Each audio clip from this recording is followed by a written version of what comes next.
हमारी सबसे पहली जो टीचर होती है वो हमारी माँ होती है। हालांकि जिंदगी में बहुत सारी चीजें होती हैं, टूटा दिल, खाली जेब, भूखा पेट, ये सब भी बहुत बड़े टीचर होते हैं। ये सब जो जीवन में लेसन देंगे सर वो कोई नहीं देता। हमारी पहली जो टीचर होती है हमारी माँ होती है। माँ देखिएगा बच्चे को अक्सर कमर पे रखती है और कमर पे लेके घूमती है। इससे क्या है कि वो बच्चे को तकलीफ देना नहीं चाहती। कमर पे बैठेगा लड़का तो उसको आराम होगा और वो वहीं तक देख सकता है जहां माँ देख सकती है, क्योंकि कमर पे बैठने के बाद लगभग दोनों की निगाहें सेम होती है।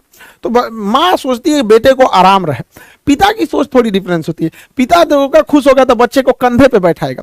हाँ, पिता को पता है कि कंधे पे तकलीफ होगी, उसको बैठने में उतना आराम नहीं मिलेगा, लेकिन इसकी नजरें पिता की नजर से भी ज्यादा दूर तक जाएगी। तो पिता चाहता है कि जहां तक वो पहुंच पाया उसका बेटा उससे भी आगे जाए। तो माँ बाप के प्यार में थोड़ा सा अंतर होता है। लेकिन अगर वही शिक्षक को देखिएगा, शिक्षक कभी आपको कंधे या गोद पे नहीं बैठाने वाला। वो जब भी बैठाएगा तो आपको अपने पैरों पे खड़ा होना सिखाएगा, क्योंकि शिक्षक को पता है कि आज नहीं तो कल आपको इन उंगलियां, इन गोद, इन कंधों को छोड़कर आपको अपने पैर पे ही खड़ा होना पड़ेगा। इसलिए पहले दिन से ही टीचर आपको अपने पैरों पे खड़ा होना सिखाएगा और वो सिखाएगा कि दुनिया का मोहताज मत बनिए। आपको आप जाएंगे स्कूल में, छोटे बच्चे प्रेयर में लाइन लगाया जाएगा, टिफिन टाइम में उसको देखेगा डिसिप्लिन में है या नहीं है, हर एक टीचर का। तो बहुत सारे बच्चों को बचपन में हम लोग को भी टीचर डांट देते तो समझ बुरा लगता था, लेकिन अब समझ में आता है कि उन्हीं जो डांटे, घर वालों ने भी डांटा, जो भी हम लोग को साथ पिटाई हुआ, आज उसी का नतीजा है कि हम लोग पढ़ भी लिए लोग। वरना पहले तो आदमी पढ़ाई शौक से, डर से करता था वहां पर।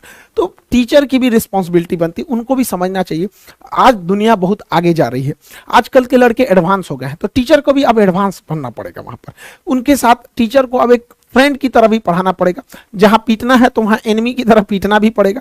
तो दोनों बैलेंस करना जरूरी है। हमारे देश में शिक्षकों की कभी कोई कमी नहीं है, चाहे वो हमारे आचार्य चाणक्य हों, जिन्होंने एक इतने बड़े कुशासन के धनानंद को समाप्त करके एक साधारण व्यक्ति को रंग से राजा बना दिया। वहां पर हमारे द्रोणाचार्य रहे हो या स्वयं कृष्ण भगवान रहे हो, जिन्होंने गीता में अर्जुन को न जाने कितनी शिक्षाएं दी, वो युद्ध के मैदान में ही इतनी बड़ी शिक्षा दी है। तो हमारा देश जो है ऐसे ही नहीं विश्व गुरु कहलाता है। विश्व के जो भी बड़े बड़े गुरु हुए हैं वो यहाँ से ताल्लुक रखते थे, तो हम विश्व गुरु कहलाते थे। हमारा कर्तव्य बनता है कि हम इस धरोहर को, इस जिम्मेदारी को संजो के रखें। ये हमारा कर्तव्य बनता है कि हम इसे और आगे ले जाएं, न कि हमें इसे धूमिल करें, क्योंकि इस धरोहर हमें विरासत में मिली है, न कि हम लोगों ने इसमें बहुत बड़ा योगदान दिया। हमारे पूर्वजों की विरासत है, हमें कोशिश करना चाहिए कि इसे आगे बढ़ाएं। एटलीस्ट अगर आगे नहीं बढ़ा सकते हैं तो इसे स्टेबल रखें, न कि इसे धूमिल करें। अभी क्या है कि टीचिंग फील्ड में बहुत सारा चीज जो हो गया है, बहुत वाहियात चीजें आ गई हैं। कुछ टीचरों को देख रहे हैं, खास करके भाई हम क्या ही बताएं, कुछ फीमेल टीचरों से रिक्वेस्ट है कि आप पढ़ाने आ रहे हैं तो अपने पर्सनल लाइफ को अपने घर पे रखिए। टीचर की सोशल जिम्मेदारी भी होती है।